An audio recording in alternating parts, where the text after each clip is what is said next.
வணக்கம் பவித்ரா. தூத்துக்குடி மாவட்டம் சாத்தான்குளம் டிஎஸ்பி அலுவலகத்தில் காவலராக விக்ராந்த் என்பவர் பணிபுரிந்து வந்தார். இந்த நிலையில் இன்று காலை அவர் பணிக்கு வந்ததாக கூறப்படுகிறது. அவர் பணிக்கு வந்தவுடன் அவரது தாயார் வசந்தா வயது 65 என்பவர் மட்டும் வீட்டில் தனியாக இருந்துள்ளார்.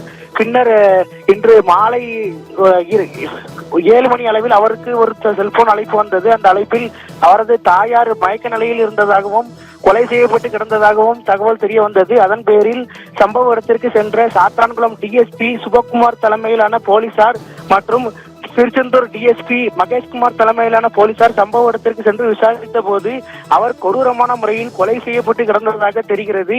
தொடர்ந்து இவர் எதற்காக கொலை செய்யப்பட்டுள்ளார், இதற்கான பின்னணி என்ன என்பது குறித்து தொடர்ந்து போலீசார் விசாரித்து வருகின்றனர்.